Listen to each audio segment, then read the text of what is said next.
To MS media. ఈరోజు పెందుర్రు జిల్లా పరిషత్ high స్కూల్లో ఉన్నాము. ఇక్కడ హెచ్ఎం గారితో కొన్ని విషయాలు మాట్లాడదాం. నమస్తే సార్, చెప్పండి సార్, మీ స్కూల్ గురించి ఇంట్రడక్షన్ గురించి చెప్పగలుగుతారా?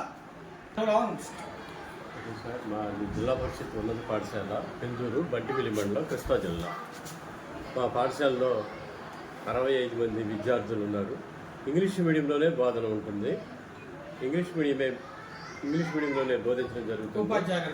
ఉపాధ్యాయులు 7 అంటే ప్రతి సబ్జెక్ట్కి ఒక టీచర్ ఉన్నారండి. ఉన్నారండి. మొత్తం 7 టీచర్లు, విద్యార్థులు 66. మాది ఇంగ్లీష్ మీడియంలోనే బోధన. మా పాఠశాల చాలా బాగుంటుంది. విద్యార్థులు చాలా డెడికేషన్గా చదువుకుంటారు. లాస్ట్ ఇయర్ వచ్చేటప్పటికి 10th క్లాస్ పర్సంటేజ్ మాది 90.1 90% పైన వచ్చిందండి. మా స్కూల్లో highest last year 10th class 558. 500 దాటి ఇంకా 4 విద్యార్థులకు వచ్చినాయండి. అందరూ కూడా ఫస్ట్ డివిజన్లో పాస్ అవడం జరిగింది. సార్, మీ స్కూల్ గురించి ఇన్ఫ్రాస్ట్రక్చర్ ఏ విధంగా ఉందో కొంచెం చెప్పగలుగుతారా? జిల్లా పరిషత్ హై స్కూల్ పెందుర్రు. మా హై స్కూల్లో 5 క్లాసులు ఉన్నాయి. 5 క్లాసులకి సరిపడేటువంటి రూములు ప్రస్తుతానికి లేవు. మాకు 3 క్లాస్ రూములు మాత్రమే ఉన్నాయి. హెచ్ఎం గారు కంప్యూటర్ రూమ్ కూడా తరగతి గదిగా ఉపయోగిస్తున్నాం. అయినప్పటికీ 4 రూముల ఒక క్లాస్ అనేది బయట నిర్మిస్తున్నాము. ఇక గత ప్రభుత్వము నాడు నేడు స్కీములు బిల్డింగ్లను శాంక్షన్ చేసి ఉన్నవి, కానీ అవి కంప్లీట్ కాలేదు. అందువల్ల తరగతి గదులు అనేది మాకు కొరతగా ఉంది. దాని మీద ప్రభుత్వం వారు కొంచెం శ్రద్ధ చూపించి ఆ యొక్క తరగతి గదులను వెంటనే పూర్తి చేయవలసిందిగా కోరుచున్నాము. అలాగే మా యొక్క గ్రామస్తులు కూడా దాని మీద శ్రద్ధ చూపుతున్నారు. అలాగే మా యొక్క స్కూల్లో విద్యాబోధన అంతా కూడా చక్కగా జరుగుతుంది. మేము టెక్స్ట్ బుక్స్ను ఫాలో అవుతున్నాము. దానితో పాటు మేము పాఠాలు చెప్పిన తర్వాత విద్యార్థులకి ఐఎఫ్ఈ ప్యానల్స్ ద్వారా కూడా ఇక బోధన అనేది జరుగుతున్నది. అలాగే వెనుకబడిన విద్యార్థులకి స్కూల్ అవర్స్ తర్వాత 4 to 5 రెమీడియల్ క్లాసులు కూడా నిర్వహిస్తూ ఉన్నాము. వెనుకబడిన విద్యార్థులు బట్ట ప్రతి సబ్జెక్టులో ప్రత్యేక శ్రద్ధ తీసుకుంటూ వాళ్ళని ఇక రైజింగ్ స్టార్ నుంచి షైనింగ్ స్టార్లో తీసుకురావడానికి 10th క్లాస్ విద్యార్థులు, మరి ముఖ్యంగా 10th క్లాస్ విద్యార్థులు ప్రత్యేక శ్రద్ధ చూపుతున్నారు. ప్రతి సబ్జెక్టు కూడా ఆ ఉపాధ్యాయులు ప్రత్యేక శ్రద్ధ కనిపించి విద్యార్థుల్ని గత సంవత్సరం మాకు 98%, ఈ సంవత్సరం 100% తీసుకురావడానికి ప్రయత్నం చేయడానికి మా హెచ్ఎం గారి యొక్క ఆధ్వర్యంలో ప్రతి ఒక్క ఉపాధ్యాయుడిగా ప్రయత్నం చేస్తున్నారు.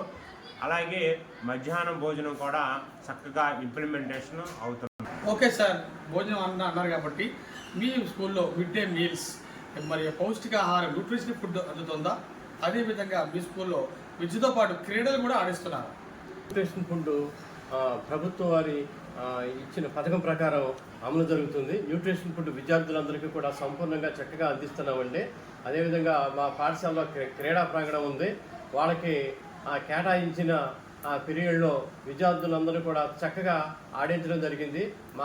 మా పాఠశాలలో పీడీ ఆర్ పీఈటీ పోస్ట్ లేనప్పటికీ కూడా మా టీచర్సే డెడికేషన్గా ఏదో ఒక క్లాస్ తీసుకుని అంటే రోజుకు ఒక క్లాస్ చొప్పున విద్యార్థుల్ని క్రీడా నైపుణ్యం పెంపొందించే దిశగా విద్యార్థుల్ని ఆడించడము, స్కూల్కి ఇచ్చిన గేమ్స్ పరికరాలన్నింటినీ కూడా వినియోగించడం అనేది సక్సెస్ఫుల్గా జరుగుతుంది సార్.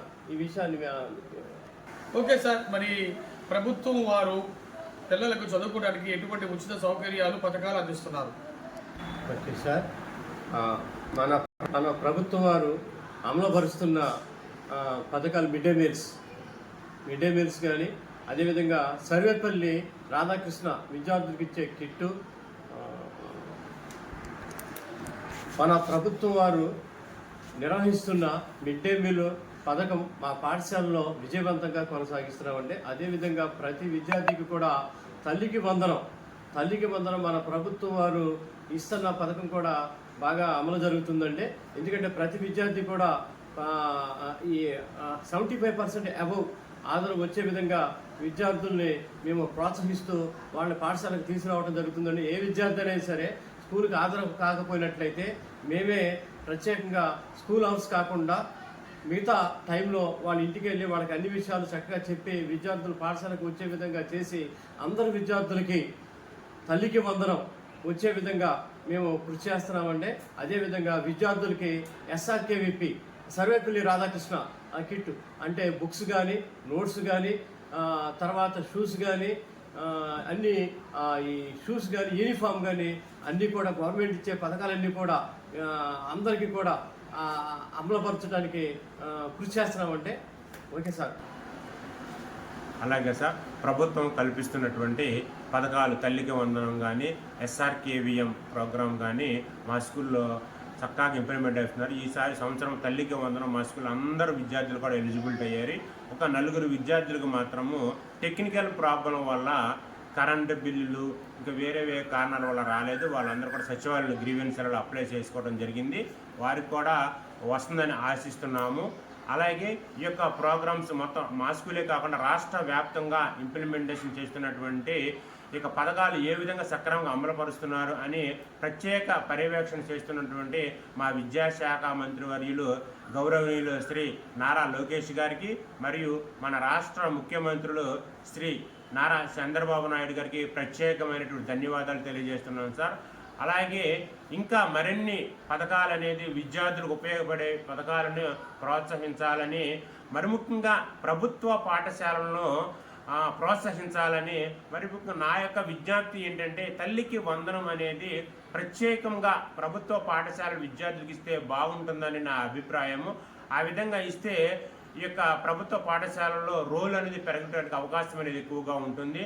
మరి ముఖ్యంగా ఈ యొక్క గవర్నమెంట్ అనౌన్స్ చేస్తున్న ప్రభుత్వ పథకాలన్నీ కూడా సక్రమంగా ఈ యొక్క మా జిల్లాలో ఇంప్లిమెంటేషన్ అవుతున్నాయా లేదు అనేది పర్యవేక్షిస్తున్నటువంటి మా యొక్క జిల్లా విద్యాశాఖాధికారి గౌరవనీయులు శ్రీ యు సుబ్బారావు గారికి, అలాగే మా డివిజనల్ ఉప విద్యాశాఖాధికారి శ్రీ శేఖర్ సింగ్ గారికి, అలాగే మా బంటిమిల్లి మండల విద్యాశాఖాధికారుల 1 ఆదినారాయణ గారికి, అలాగే MBO 2 అయినటువంటి AVR గారికి ప్రత్యేకమైన ధన్యవాదాలు తెలియజేస్తున్నాం సార్.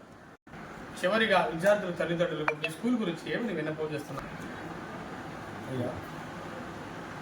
అయ్యా, పేరెంట్స్ అందరికీ కూడా నమస్కారాలు తెలియజేసుకుంటున్నాను. ముందుగా ఇప్పుడు మన గవర్నమెంట్, మన ప్రభుత్వం అమలుపరుస్తున్న పథకాలు చాలా చాలా బాగుంటాయి, చాలా చక్కగా ఉండి ఈ అన్ని పథకాలను మీరు వినియోగించుకోండి.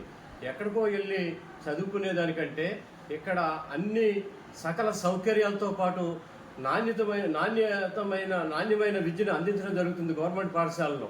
కావున మీరందరూ కూడా ఈ పరిసర ప్రాంత విద్యార్థులు, ఈ పేరెంట్స్ అందరూ కూడా ఈ విషయాలన్నీ గ్రహించి తెలుసుకుని మీ పిల్లలందరూ కూడా ప్రభుత్వ పాఠశాలలో చదివించవలసిందిగా తెలియజేస్తున్నాను. గవర్నమెంట్ పథకాలు ఎంత బాగున్నాయి అంటే ఆ విద్యార్థులకు పౌష్టిక ఆహారంతో పాటు నాణ్యమైన విద్య కూడా అందించడం జరుగుతుంది. మీరు ఎక్కడికో వెళ్ళి ఆ డబ్బులు అక్కడ వాళ్ళకి చెల్లించి బస్సు ఫీజులని, ఆ బుక్స్ ఫీజులని, ఇంకా రకరకాల ఫీజులు చెల్లించి మీ సొమ్మునంతా కూడా వృధా చేసుకుంటున్నారు. అవన్నీ ఆ డబ్బులు అలా ఖర్చు లేకోకుండానే ఈ గవర్నమెంటే భరించి మీ పిల్లలకి మంచి నిష్ణాతులైన ఉపాధ్యాయులతో విద్యను అందించడంతో పాటు ఈ పాఠశాలకి కావలసిన సకల సౌకర్యాలను అందించడం జరుగుతుంది.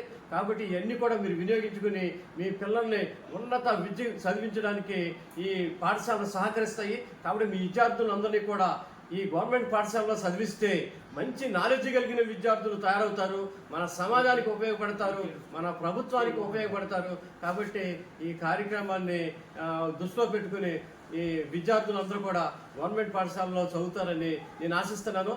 అదే కాకుండా మన పాఠశాలకి మన ప్రభుత్వ వారు చేసే పథకాలు చాలా మహోన్నతంగా, చాలా గొప్పగా ఉండి ఈ విషయంలో నేను మాత్రం చాలా సంతోషాన్ని వ్యక్తం చేస్తున్నాను సార్. Thank you sir. ఇప్పటి వరకు మరి పెందూరు HM గారు అలాగే టి మోహన్ రావు గారు ఇద్దరు కూడా చాలా చక్కగా క్లియర్గా మాట్లాడారు. ఎందుకంటే గవర్నమెంట్ స్కూల్స్లో అన్ని ఫెసిలిటీస్ ఉండగా మీరు ప్రైవేట్ స్కూల్స్ ఎందుకు వెళ్తున్నారు అని అడుగుతున్నారు, ఒకసారి విజిట్ చేయమని అడుగుతున్నారు. కేంద్ర రాష్ట్ర ప్రభుత్వం ఇచ్చే పథకాలు కూడా మెచ్చుకుంటున్నారు. ఇటువంటి స్కూల్లో ఈ HM గారు ఒక విజనరీ, ఒక లెజెండరీ మ్యాన్గా, ఒక విజనరీ హెడ్ మాస్టర్గా మరి ఉన్నందుకు congratulations sir. Heartly welcome. Congratulations. MS media, ప్రతి చోట ప్రజల మాట.